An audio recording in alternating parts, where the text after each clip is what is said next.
Welcome to JT Talks Jobs. This is the podcast where I answer all of your career questions so that you can learn to earn more, stress less, and love work again.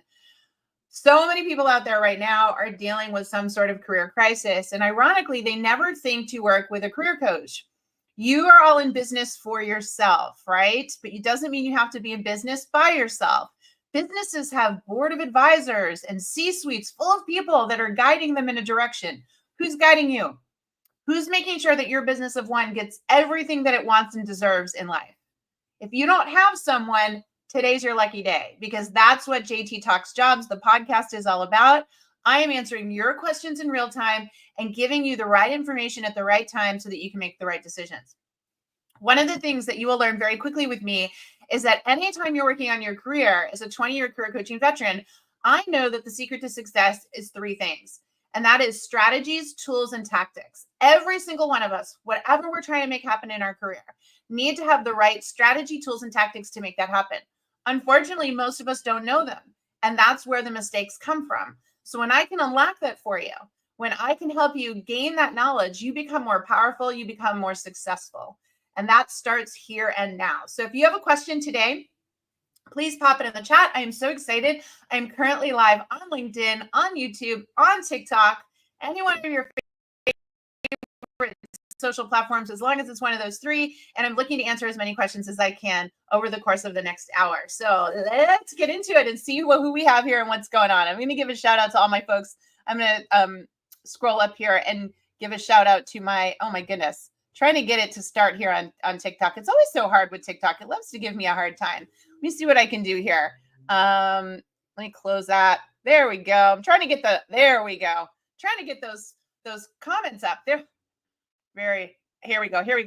First question of the day. Hello. From Omar. Do you think the job market will get better now with the election over? Great question. Folks, the economy and the job market in particular does not have to do with the election. Hate to break it to you. I know there's a lot of people out there that want to tell you that this is all related to the election. It is not. If you understand what's happening right now, we predicted this cycle of contraction with respect to jobs. Let's talk about what's really causing the problems right now that you're experiencing.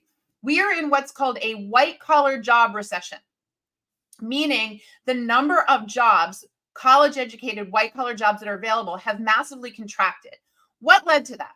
Well, when we came out of the pandemic, companies, especially tech companies, aggressively overhired. And now they decided back in 2023, we don't need all these people.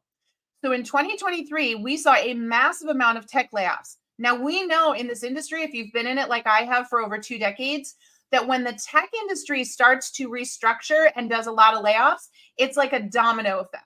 The other industries now experience it too. And that's exactly what's happened in 2024. So massive amount of tech layoffs in 23 and 24 led to a lot more layoffs across all industries and sectors. Okay. Now, the second thing that's fueling this is AI. There are so many new technologies coming into the scene in every industry, in every skill set, but particularly in white collar jobs that are replacing people that can do the work of people that would otherwise be very repetitive, administrative type of work. Okay, so your job's at risk for loss at AI if your job's very repetitive. Where we will see an uptick eventually in jobs leveraging AI is in the strategy behind using them. An example would be, you've probably heard about prompt engineering. It's a fancy term for the better you are at telling the AI what to do, the better results you get out of AI.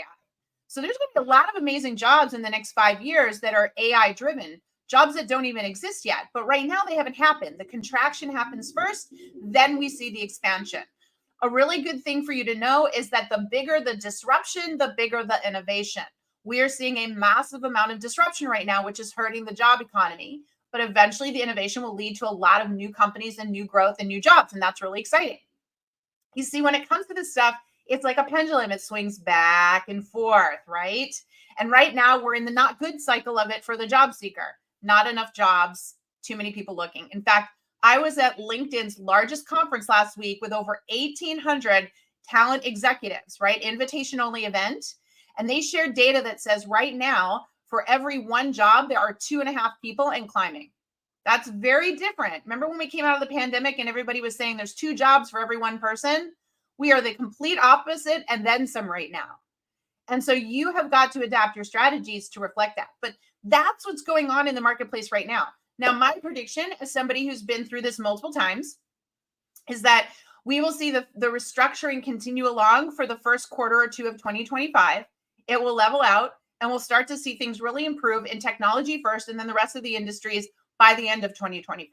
So things are going to change. It's cyclical. We don't stay in these cycles for 4, 5, 6 years at a time. When we see these contractions, they're usually 18 months to 2 years. And remember, this started back in 2023. You just probably didn't realize it. It wasn't something you were paying attention to like I do every single day, right? So it only hits you when it's hurting you. And that's what's happening to a lot of people right now. The truth is we've already been in this for a bit. And the good news is we're going to come out on the other side of it, right? So that's the reality of what's happening in the market today. Are there companies hiring? Absolutely. But the way they're hiring is very, very different. Let's talk about the way companies are hiring in this market. When you are an employer and you know that there are 2.5 people for every one job, posting a job online is not a good use of your time. It's not a good use of your time because you're going to get thousands of applicants, many of whom are not qualified, who are applying to you out of desperation. On top of that, a lot of people are now using AI tools to create fake resumes, which is making it even harder for the employers to figure out of that 1,000 applicants who made stuff up and who's real. So the solution then becomes for them to do what's called proactive recruiting. And so what they do is not post the job publicly. They go to their recruiter and say, we are looking for somebody with these criteria. Go find them and contact them proactively, right? So if you want recruiters coming to you, you now need to think differently about your job search strategy. You need to what? Have a LinkedIn profile that's optimized so that recruiters can find you. You need to have a list of companies that you'd love to work for that maybe don't have jobs posted, but you'd like to work for so that you can back channel and network in and get visible to people that work at the company so that they would then make you visible to the recruiter or the hiring manager. Very, very different strategy, tools, and tactics for this job market. So to recap, applying online, not a good use of your time. First of all, there's a huge number of jobs that you would really like that aren't publicly posted. Majority of jobs we're seeing right now on job boards are bogus, fake, inactive, a lot of scams going on, massive increase. It's very, very unproductive to apply online. Also, let me just point out, when you have 1,000 applicants applying to a job, there's only a 1 to 3% chance you get contacted for that job. That translates into a 97 to 99% failure rate. I mean, what do you do in your life over and over and over again, fully knowing that you're going to have a 97 to 99% failure rate? Who does that? Especially when studies show that failing like that, rejection and failing, hurts as much as breaking a bone or getting injured. Literally, studies show that. So, of course, this constant applying online only to be rejected, what is it doing to our psyche? It's making people anxious, it's making people depressed and scared, and it's a broken way for looking for work in this market. The better thing to do is learn the job search techniques, the strategy, tools, and tactics that are going to work in this market to get you the results you're looking for. And that's why I am doing this podcast. And that's why I run a company called Work It Daily, where you can get coached on those things, right? Your employer isn't going to give it to you. Your school isn't going to give it to you. But at some point in time, folks, you're going to need to learn the right way to build the right strategy, tools, and tactics for what you're trying to achieve. And when you're ready for that, Work It Daily is there for you. And by the way, just so you know, we don't have you invest any money. We have you take a 7-day free trial, risk-free. What we want you to do is invest a little time. We're called Work It Daily. We're not called Work It All Day.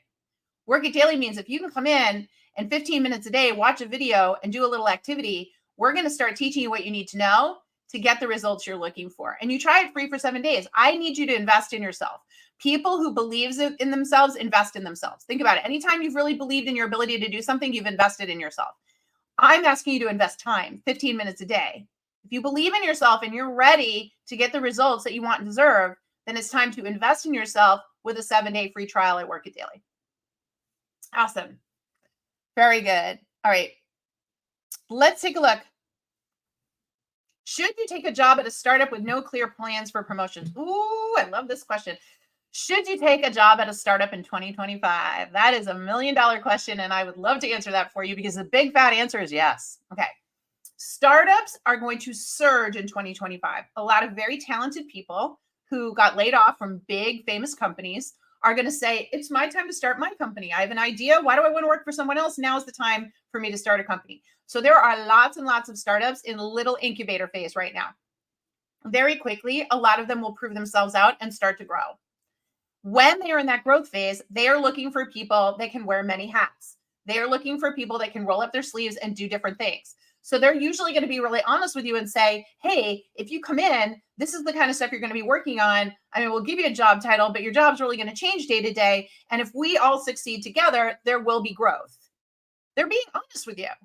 That is an exciting opportunity. I personally think everyone should work in a startup at least once in their life to understand it, to see what it takes to get a business to that level. So there's a lot to be gained, and there will be a lot more opportunity with startups in 2025. So if you love what they do, you think their mission's exciting, you could get behind it, you're really feeling it, awesome opportunity to get in on the ground floor. Who knows? You could be with the next Facebook, the next Meta, the next Google. They all come out of times like these. The bigger the disruption, the bigger the innovation. Right now, the next unicorn is literally already out there. Next billion-dollar company already out there. And you could be part of it. But one of the ways they become these big companies is they hire people that are really passionate about what they do, who are willing to say, just, I love what you're doing. Tell me what to do and we'll do it together. So you got to have that mindset in order to succeed. But honestly, great opportunities with startups in 2025. Awesome. Yes. Deidre says, this is my first time being unemployed as an adult. Does the hiring process pick back up after the new year? Oh, that's very interesting. Okay. So if this is your first time being unemployed, I think there are a few things that I want to share with you to help you manage your expectations. Okay. First of all, you have to look at the current market. It's an aggressive market right now. There's a very high number of people who are unemployed. So anything that you've done in the past to job search is probably not going to work in this market. And I want you to be mindful of that. You're going to have to work a lot more strategically. I'm not saying that job search is a full-time 8-hour job. It is not. But you are going to have to be very strategic in the way that you look for work in order to stand out and get hired. Okay. So go back to job school. If you're unemployed right now in this market, go back to job school, learn how to do job search. Second thing I want you to understand is that the hiring process in a market like this is much longer. So I need you to manage your expectations there. You see, in a market where they're super short with staff, they'll interview one person and hire them on the spot. But in a market like this, where employers have their pick of candidates, they end up interviewing a lot more people and taking a lot longer to make a decision. Right now, studies show that companies are taking an average of 13 weeks or more to hire. 13 weeks, that's over 3 months to hire for a job. So you're like, why is that? Well, first, they bring in a lot more people to evaluate. So there's more people interviewing. They add a lot more interview steps because they don't want to make a bad hire. So in the past, maybe you just interviewed with the hiring manager and you got hired. Now you'll interview with HR, you'll interview with the hiring manager, you interview with some people that would be your peers, you'll interview with the CEO. They love to have you interview with higher level people because if you don't work out, they don't want to get blamed. So if the CEO or the boss's boss signs off on you, then if you didn't work out, they wouldn't get blamed because somebody higher than them agreed that you were a good hire too. So this is what happens in this market. So you have to manage your expectations that looking for work will take you a lot longer, even if you're doing all the right things, because the hiring process will take longer. Okay. And you just have to manage your expectations with that. Now, there are cycles in the times of the year. So in a good market, we talk about something called the September surge. That's when companies come back from the summer holidays and they're in a surge to hire before the new year. That didn't happen this year. We did not have a September surge because we're having a really bad job market, right? We're having a lot of market contraction. Does hiring drop off a little during the holidays? It does, but I don't think we're going to see as big a drop off this year just because there wasn't a surge in the hiring to begin with. Companies are still hiring through the holidays. In fact, in a lot of ways, their business slows down and it gives them more time to interview people. So I often see people in Work It Daily working through the holidays with interviews and landing jobs to start, in the new year, the first week of January. So I would say you keep looking. Don't assume it's not there because, again, how long is the hiring process taking? A lot longer in this market. But should we hopefully see it pick up? Well, yeah, we'll see more activity towards the very end of January. There's usually still a holiday hangover that goes on the first couple of weeks of January, and we don't see everyone back in the office and focused on setting up interviews till the end of January. But regardless, even with those cycles, I would ignore that and just understand that if you're unemployed right now in this market, you are looking for work every single day. You are learning proactive strategic job strategies, and you're not taking your foot off the gas pedal because it is going to take longer to get hired. All right. Let's see. Oh, can we just give a little shout out? JT, I received 3 offers because of your interview prep and follow-up process. Well, that's what I want to hear. Congratulations to you. If any of you are wondering what this amazing user is talking about, we have literally the most comprehensive and awesome interview prep. It's a video course. You just watch little videos. We teach you everything you need to know about the hiring process. What happens before the interview, during the interview, after the interview. We teach you everything you need to know, and more importantly, what to say. A big part of interview success is knowing how to say things the right way. Our interview course is so comprehensive. It covers all of that, and you get to watch it at your own convenience and work through it. It's a game changer. I was literally told by somebody one day that the best way to describe our interview prep is that it's like stealing the opponent's playbook, because we built it to help you understand, here's why recruiting is doing this. Here's why HR is doing this. Here's why the hiring manager is doing this, so that you're getting the context you need in order to feel more confident and calm in interviews. It really is a game changer. And just so you know, I'm so dedicated to interview prep that in Work It Daily, when you get a membership with us, every Thursday at noon, I do a full session only on interviewing. I have so what we're doing here right now, we do a full 45 minutes and we record it so you can watch it. And we talk specifically about interviewing because of how important it is to your success when you're looking for work. So if you want access to that incredible Stealing the Opponent's Playbook interview prep, and you want to come to my live sessions, all you have to do is go grab a 7-day free trial at Work It Daily. You'll get instant access. Okay. All right. Bradley's asking a cool question. When back channeling, is there a specific way to do that? I've tried the hello connection request. So far, I've had great conversation in LinkedIn as well as live calls. What's the average back channel timeline? Okay. So first of all, folks, the concept of back channeling is a broad concept that I think is always worth defining. Back channeling is the idea of not going through the normal channel, the normal road, the normal path. So the normal channel, road, or path that you're all familiar with is applying online. And right now, that has become gridlock. It's like being on the highway and you can't move. Doesn't matter if you've got a BMW. Doesn't matter if you have a Ferrari. Doesn't matter if you have a Hyundai. Nobody's going anywhere. With 1,000+ people applying at a time, you're not getting anywhere. The rejection rate is too high. So that channel, road, path, no go.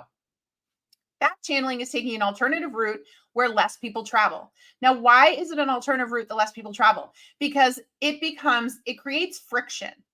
What I mean by that is that you now need to go find the person you want to connect with, reach out to them, ask them to connect. So it's a few extra steps, right? It's not just going to a job description, hitting an easy apply button and filling in some stuff. So what it does is weed out a whole bunch of people who are like, I don't want the job that bad. I'm not going to bother to back channel. Ding, ding, ding, ding. So back channeling is going the alternative path or route in order to get to people to ultimately get to the hiring manager. There are a lot of ways to do this, right? There's asking somebody you know to introduce you. There's reaching out and asking people to connect on LinkedIn. There's finding people's email addresses. There's commenting on social media. There are a lot of different ways that we back channel. And once you get into Work It Daily, for example, and we're taking you through our job search program, step by step by step, you are learning the multiple back channeling strategies and figuring out which ones you should be using that works for you, because each one of you is different. You're in a different stage in your career. You're at a different level. You're in a different industry, different skill set. And each of these are nuanced. The right way to back channel in your industry or your career path might be different than someone else's. So we need to give you that information so that you're doing the right things. Now, what is the success rate of back channeling? Well, it's going to vary. I can't give you a stat on that, but I can tell you this. You go into it knowing that quantity is as important as quality, right? So you need to do it right. That's the quality. You need to know how to do it correctly. That's not hard to learn though. But after that, the more you do it, the better results you get. There's no hard stat that says, gee, for every 5 person you reach out to, 2 are going to respond. I have some people that are so good at this in their space and are just nuancing it so correctly, they're batting 1,000. Everyone's connecting with them. I have other people where just the nature of their industry, they might need to do 10 outreaches to get 1 person to respond. Regardless, though, getting someone to respond and getting you in there, ding, ding, ding, that's your chance. And it's way better than you applying online and getting 0 response. So learning back channeling techniques, managing your expectations around it, and getting to that right balance of quality and quantity is the secret to getting the results that you're looking for. Yes. Yeah. Love it. Okay. Okay. Let's see.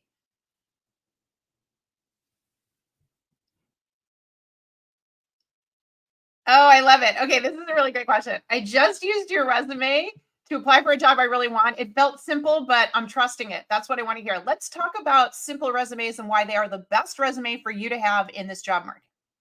So, we've already established the fact that right now recruiters are being overwhelmed with a high volume of resumes.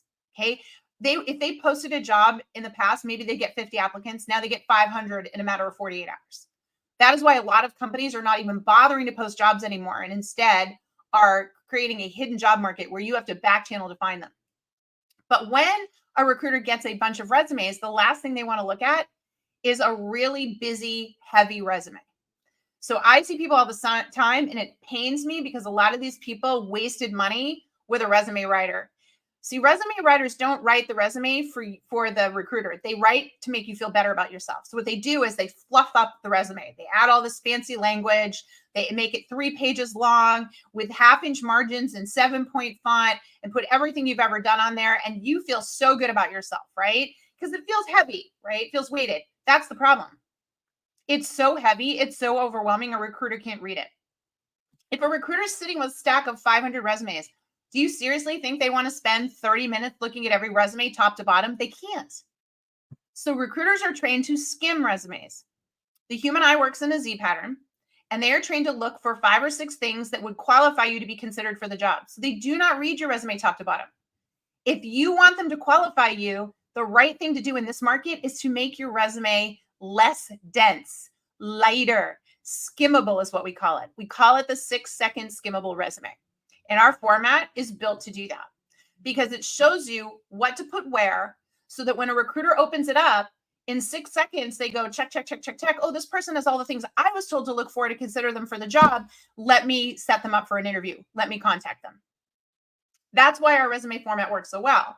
And I would challenge you, we've done this. 74% of recruiters prefer our resume format.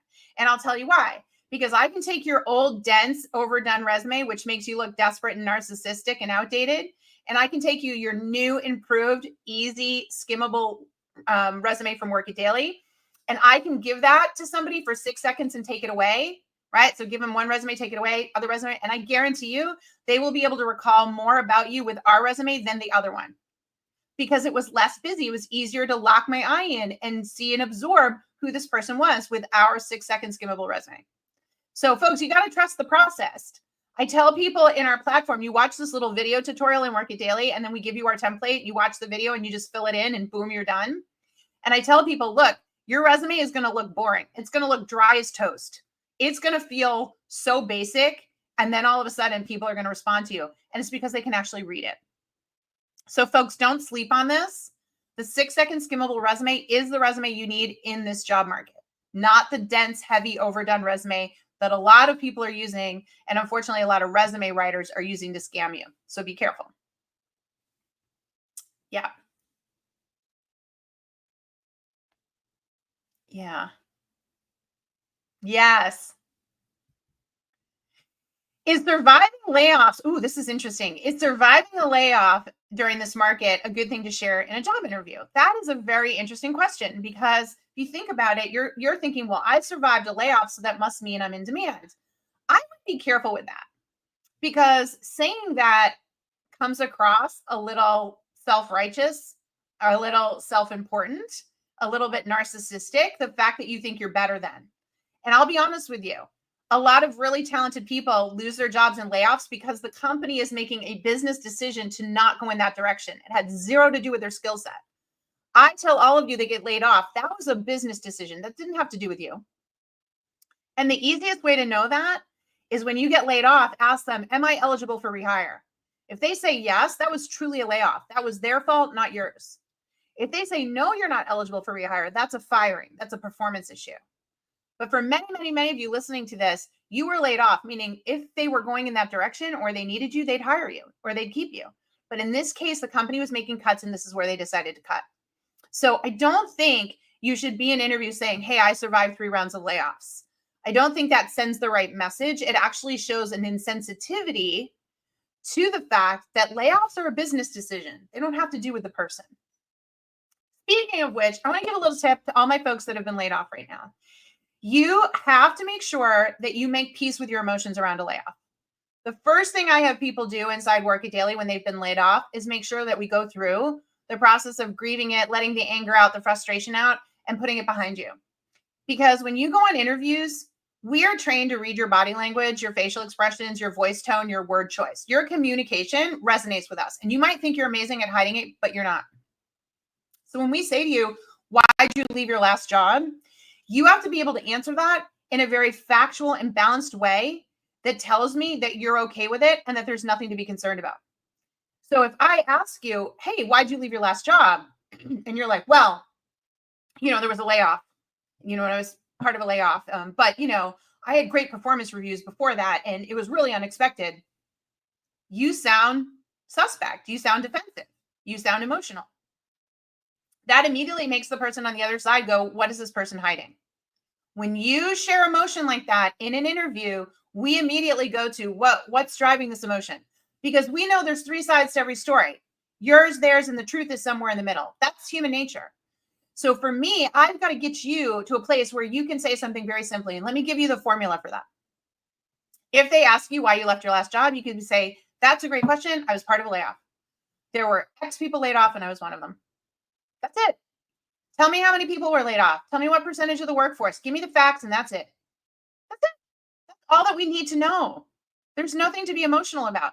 If you want to take it a step further, and this is like a little secret sauce that's going to make them fall in love with you, you can use what we call the experience plus learn equals grow model. And this is a technique we teach you inside Work It Daily as part of our amazing interview prep, where you frame your answers in a way that hiring managers and recruiters love. Okay. We're looking for something from you. We're looking to see how you handle adversity, how you've learned and grown from scenarios. So getting laid off is a pretty important thing. If you're willing to volunteer how you've learned and grown from that, bonus points for you. We love you. So I might answer that question with something like, that's a great question. I was actually part of a reduction in force. In May, my company laid off 140 people and I was one of them. There's something really powerful that I learned from that. I never expected to be laid off. The truth is you can lose your job at any time. Every job's temporary. And looking back, I should have known that. I was really happy with my job. I loved it, but I should have been more on the ready, because once I lost that job, I had to start all over and looking for work. And it's taught me a lot. And I'm really grateful because now I'm here talking to you and I can't wait to get back to work. I'm seeing great opportunities and I just am so raring to go because this has been a powerful experience and has taught me to appreciate how much I really want to be working and need to get back to working, right? Something like that. You're talking about what happened, what you learned from it, how you've grown from it. You didn't do anything wrong. Nobody's saying that you have to take accountability for doing anything wrong. But when you take ownership of something that's happened to you in your career, especially something challenging, powerful, maybe even negative, and you say, this is how I made myself better, this is what I took away from it, you reclaim all the power. And that's the kind of person we want to hire. You're not acting like a victim. You're not blaming. You're not making excuses. You're moving forward. That's attractive. That's what we want to hire. So it's very important that any of my folks that have been laid off work through that. And again, I talk so much about interviewing. It is what you say and how you say it in those interviews that's going to get you hired. And you want to make sure there's not all that emotion in there. So you got to work through it. Yeah. Awesome. Wonderful. Okay. Let's see. Let's take a question from LinkedIn. I've got a shout out here to Adam. Adam is asking, what do you think about cover letters, JT? Oh, I always have a lot to say about cover letters. So let's talk about the history of the cover letter because you need to understand it to understand what kind of cover letter works in this job market. So when we first started out and had resumes, they were like, look, just help me understand what you've done in your career. Okay. And then all of a sudden they were like, we need to know that people can communicate well. So let's have them write a cover letter because we can really see how they write. So that's really what the birth of the cover letter was about, to see your communication style and did you know how to write professionally. Unfortunately, that became a bunch of like regurgitation of the resume. So very quickly, people realized people were stealing cover letter templates. It wasn't really them writing them. They became useless. So you started to hear a lot of recruiters say, I don't read cover letters anymore. They're useless to me. They're a regurgitation of the resume. People copy and paste. They're of no value. And I would agree, except When you write something called the disruptive cover letter, which is not a cover letter at all, not an old school cover letter, you get amazing results. And I know that because every single day we teach people, we give them the video and the template and work it daily to create disruptive cover letters that literally get them job interviews. And the first thing the hiring manager or recruiter says is, that's the best cover letter I've ever read. And the reason being is that a disruptive cover letter gets them at hello, like in the movie Jerry Maguire. It's framed, it's designed to get them to go, whoa, whoa, whoa, whoa, this is not a cover letter. This is not an old school cover letter. This is interesting. What is this person trying to tell me? And what this is your connection story. What we show you how to do is to pull out of you the reason why you would be inspired by this work or this company. Okay. They don't need to know they're a great place to work. They already know that. What they need to understand is, what is your intrinsic motivation? What is the thing that you've learned in your life that's going to make you want to proactively get up and exceed expectations in this job every day? That is really important because they can't teach that to you. They can't drop that in you. You just can't. They can teach you how to do the job. But if you don't have this personal motivation, this intrinsic motivation to do the job, you're not going to be inspired to learn and grow quickly. You're not going to be one that will exceed expectations. So every company is looking for that. When you build a disruptive cover letter that lets you lead with that story, now they fall in love with you. And the cool thing about a disruptive cover letter, especially if you can get it in their hands first, is then when they go look at your resume or your LinkedIn profile, instead of screening you out, they really want you to be the candidate. So let's say you're not 100% fit for the job. Maybe you don't have all the experience they were looking for. A disruptive cover letter in the hands of a hiring manager is very powerful because they can fall in love with you. And then when they see the resume, go, okay, they're not an exact fit, but oh, they got the thing we can't teach. They got the intrinsic motivation. So let's get this person in because we could probably teach them the rest. If you're somebody that's looking to get into a career or a job and you don't have the exact experience, you are going to have to lead with your connection story. You're going to have to lead with that intrinsic motivation to get them to want to even consider you for the job. So a disruptive cover letter is the way you do that in this market. Awesome. Great, great question. What are your thoughts on the use of ChatGPT and AI in your resume? Folks, please don't use ChatGPT or AI to create your resume from scratch. First of all, people can spot it. Secondly, it oftentimes lies and makes things up about you. If you would like to create your resume and then have ChatGPT spell check it or proof it, that's fine. But I can tell you right now, as someone that was at LinkedIn Talent Connect, their largest invitation only event last week, there is so much technology being built to be able to determine if your resume was built from ChatGPT from scratch, and it will eliminate you. In fact, let me be really clear. Within just a short time period, I'm going to predict maybe 2 years, you won't use a resume anymore. Because resumes, it's literally speeding up the death of the resume, AI and ChatGPT, because of how many fake resumes are being built, and they've got to authenticate them, and it's not worth their time. So the big trend will be resumes will go away, text-based stuff will go away, and instead, you will actually have to provide the evidence you know you're talking about. So what they'll do is you'll record audio or video of yourself that will prove you know what you're talking about, you know how to do things. So think about it. Why do we interview you? We interview you for a job because we need the evidence and the proof that you are what you say you are on paper. They're going to eliminate the resume, and the first round of interview will be a bunch of recording of you to authenticate you and for you to provide the evidence. Then they'll match you to that job. That's coming very quickly with AI. You're going to see that super fast here.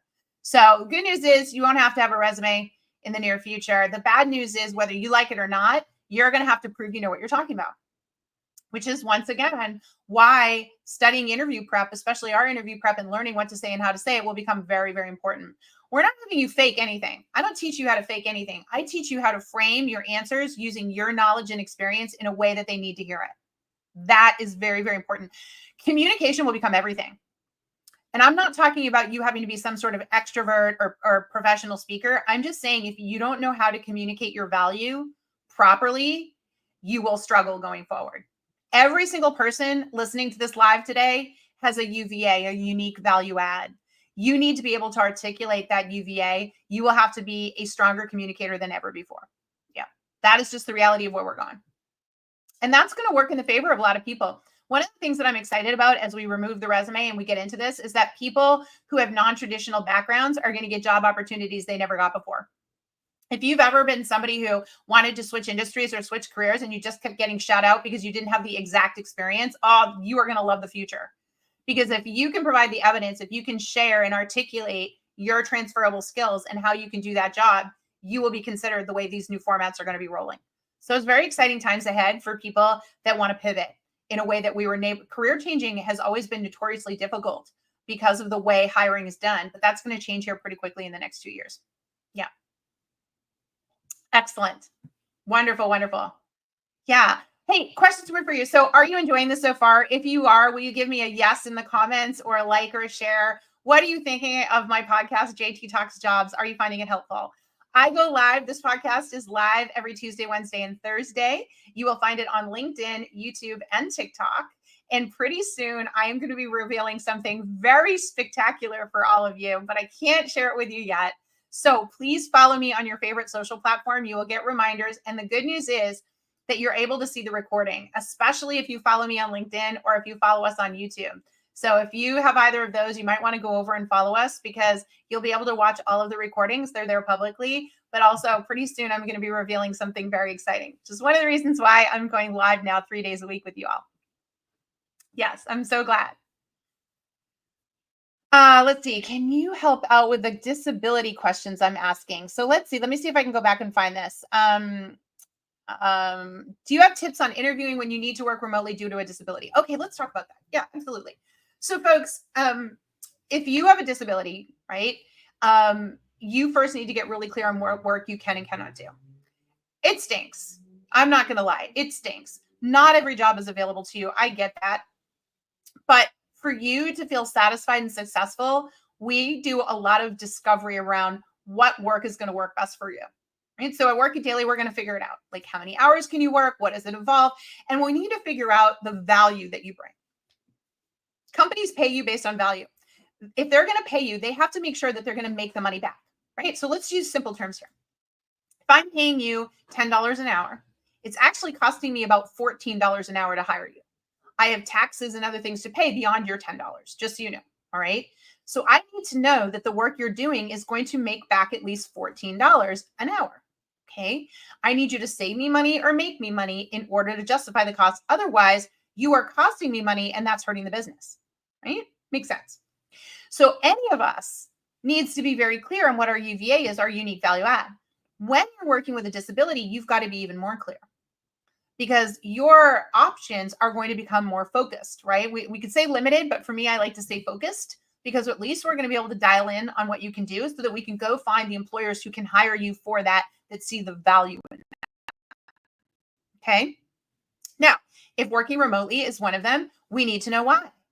One of the things that's so important, folks, is transparency. Transparency in what you can deliver and what you can do. Otherwise, they're not going to buy it. One of the things you're going to see with remote work, besides the fact that a lot of remote work is going away, a lot of companies are done with remote work. They don't like the fact that they don't feel like their teams are bonding. They don't feel like the innovation is happening. They want to see more collaboration. They want to see more communication. So we are seeing some of that go away. The other thing we're seeing is that a lot of remote jobs are going overseas or to countries where the cost is a lot lower. So all those high-paying remote jobs that we had straight out of the pandemic, many of them are going away or they're going offshore. For you to get a remote job these days, you have to be so clear in your value and be able to say, look, when I work remote, and you pay me $20 an hour, I can tell you right now, I am making you $30 an hour back, and here's how. Okay. That is the brand message you need. Now, when you talk those terms, now you can go to employers and say, here's why you should hire me to work remotely. Here's how I'm going to get you $30 an hour in results for a $20 an hour pay. Okay. That's how you have to talk. And that goes for anyone, disability, non-disability. All of us right now need to talk in those terms. We are businesses of one selling our services. Anybody that's buying our services wants to know what the ROI is. That stands for return on investment. And you will get hired much faster and get better results when you can do this. So for all my folks out there that are dealing with a disability, if I was working with you, I would be working on getting very focused on who would pay you good money because you were able to show them the kind of money they're going to make back. And then we go from there. And every person's different, right? So we have to customize the strategy, the tools, and the tactics, which I tell you every time, in order for you to get the results that you're looking for. And you can do it. People do it every day, every single day. You got to get clear. You absolutely got to get clear. Awesome. Thank you so much. And thank you for all the likes and loves and shares. I'm so glad that you're enjoying JT Talks Jobs. I hope that you come back and visit me daily. And if you can't be with me live, that you listen to the recording, because again, I'm here to help you as much as I possibly can. Right? Awesome. Let's talk about gaps. I've got Raquel here saying she's got a 10-year gap due to raising children. How do I approach this on the resume? All right. I'm clean. I'm going to give it to you straight about gaps. I'm going to rip the Band-Aid off. You're not going to like what you hear about gaps of employment right now, but I promise you, I wouldn't be this honest with you if I didn't have a solution. So you stick with me to the end, and I'm going to tell you what to do about it, okay? But let's get clear about gaps. For every year that you're out of the workforce, they see you as 10% less relevant. Let me say that again. Every year that you're out of the workforce, you look 10% less relevant. So if you've been out of the work 10 years, they don't see your skill sets from 10 years ago as relevant, because so much changes. Look at the technology, look at the situation, so much changes. So anybody that has an extensive gap on their resume, your resume is not going to work for you. See, the problem with the resume in general is it's in a historical perspective of what you've done. And employers only hire you if you're an exact match on the resume. If you've got gaps, you're not an exact match. There's plenty of other people out there that are current that fit the criteria. So a resume is not going to help you get hired. The question is, what do you put on the resume? Well, you put on what you've done, and you build the skimmable resume in the format that we teach at Work It Daily. But the gap is there. What we do is put sabbatical, and we're specific about the type of sabbatical we took. So in this case, it would have been a caregiver sabbatical, right? 10 years caregiver sabbatical. We're just clear, right? We put in why we've had this very long gap. We've got to be honest. Plain, simple, end of story. But we understand the resume will not be the lead tool that's going to get us any job interviews, because the moment they see that, if we're applying online, for example, they're tossing it because they know they can find somebody that does have more recent experience. Does that mean you can't get hired? Absolutely not. I help moms get back to work. I help dads get back to work. I help people who have been out due to an illness get back to work every single day. What we do, though, is we approach it differently. Okay? Yes, we get your resume updated. Yes, we get your LinkedIn updated. But then we focus on, who do you want to work for that you know can hire for your skill set, that you have a connection to? I've talked about this before, and I'll tell you again. If you don't have the exact match, you've got to lead with the thing you do have. And the thing you have to have is a deep motivation to want to do the job and work for the company. We can't teach you that. So when you lead with that, and you reach out and connect with people at the company, and you tell that story, and they say, that's an awesome story. I like this person. This person gets us. And then they go over to the resume or LinkedIn profile and see the gap. They go, okay, they've got a gap, but they've got the thing we need most. They've got the intrinsic motivation. Let's give them a shot. Let's give them a conversation, because we can teach them. That's what happens every single day. And I'll tell you one of the upsides. When you've been out of work like that, when you've had the gap, you actually are very coachable. Think about it. You have no bad habits. Whatever you, right? You're going to come into it with a set of fresh eyes, energetically wanting to learn, play those qualities up. So that's when we coach our folks that have had gaps to, one, lead with connection story, show them the intrinsic motivation, show them the, hey, we get you. But then when they get in the interview, they say, look, I have no bad habits. I'm a sponge. I've been out of the workforce. So when I come in, I'm going to do it the way you want me to do it. See, there's always an upside to everyone's situation, but it has to be evaluated based on who you are and where you're at. And then we have to build the right strategy, tools, and tactics. You're going to get so sick of hearing me say that on this podcast, in order for you to get the results that you're looking for. That is really the key. Okay? You got this, my friends. If you got a gap in employment, you can do this. Just remember, if you can't do it alone, get some help. My firm belief is that everyone should have a coach in their corner. You are a business of one. You're in business for yourself. Don't be in business by yourself. Get some trusted business advisors. Let me be clear. That's not your brother. That's not your aunt. That's not your parents. That's not your best friend. Those people are not trained or equipped, and quite frankly, are way too biased because they already have a relationship with you. They should not be coaching you. The holidays are coming up, and everyone's going to be faced with Uncle Jimmy. Uncle Jimmy, who comes up and says, you still don't have a job yet? When I was your age, I'd go out and hit 100 places a day, and I'd walk in and give him the resume. Why aren't you doing that? Because, Uncle Jimmy, that's the worst advice you can give, and I might get arrested. Okay?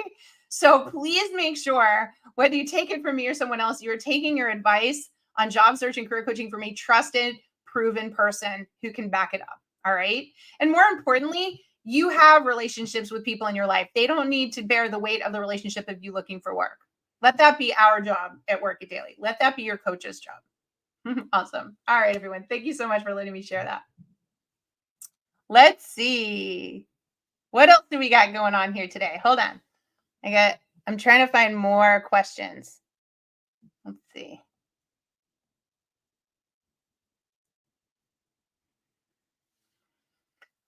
Oh, this is a great question. You guys good? Hold on. It got a little fuzzy. Let me see if I can fix that. This is a podcast work in progress.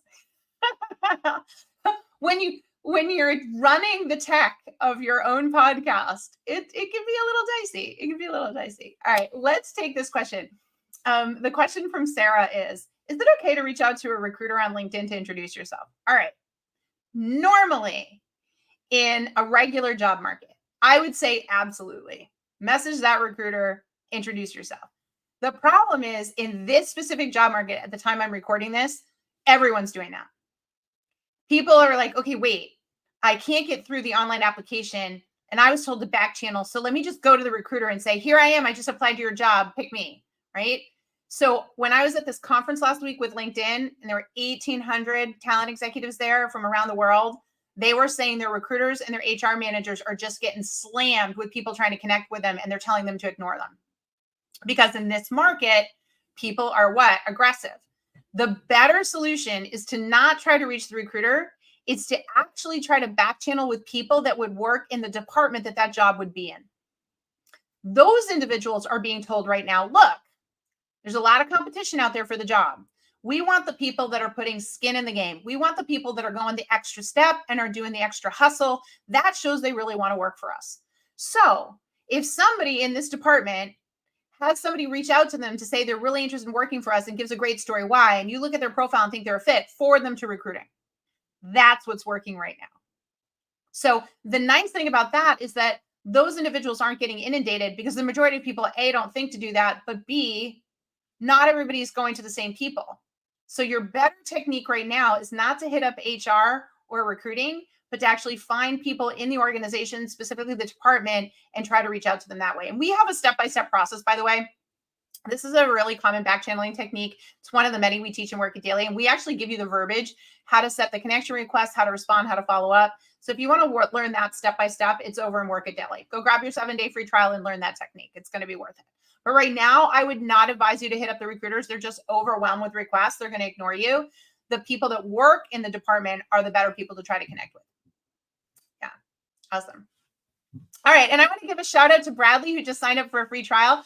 Welcome to Work It Daily, Bradley. I'm so glad to have you here. I've got really good news for you, Bradley. In 7 minutes, it's now 2:53 p.m. Eastern Standard Time. At 3 p.m. Eastern every Wednesday, I host job search class. I have a master class live every Wednesday. So my friend, I'm about to log off here and go in and log into Work It Daily. Any of you want to come join me? If you liked what we were just doing here right now and you want to come into Work It Daily, all I'm looking for is your time. It's a 7-day free trial. No cost to you. You can cancel at any time within 7 days. Okay. But you can come to all my lives, including the one that I'm going to have here in just a little while, my job search masterclass. It's live. I record it. Tomorrow, I'm going to do my interview class at noon Eastern. Tomorrow afternoon, I'm going to do my LinkedIn and personal branding class at 3 p.m. Eastern. These are all included when you try a 7-day free trial with Work It Daily. This is your chance to come in and see what it's like to have a career coach and an entire squad behind you. So with that in mind, what did you think? Did you enjoy JT Talks Jobs, the podcast? If you did, again, give me your feedback. Give me your likes. Remember, follow us on LinkedIn. Follow me here on LinkedIn. You'll get notified when I'm going live. Follow on YouTube if that's your channel. And on TikTok. You can follow on any of those three. And I will be back. I will be back tomorrow with another episode of JT Talks Jobs. I'll be live Tuesday, Wednesday, Thursdays, the 3 busiest days of the week. I'll be here answering questions for you. If you want to work with me 5 days a week, you want access to all the videos, the resources, the training, the lives, you want access to everything so we can speed up your job search, try a 7-day free trial. Just give me a little bit of your time. 15 minutes a day is all I'm looking for. You spend more time liking and looking on doom scrolling on social media. You can give me 15 minutes to change your life, right? That's all I'm looking for. 15 minutes a day to completely change your life when it comes to your job search, to earn more, stress less, and love your work. If that sounds good for you, today's your day to sign up for a free trial, okay? Awesome. All right, I got to go do my job search live. I got to go get inside Work It Daily. I love you all. Thank you so much for stopping by. I hope to see you all soon, okay? All right, everyone, take care. Bye-bye.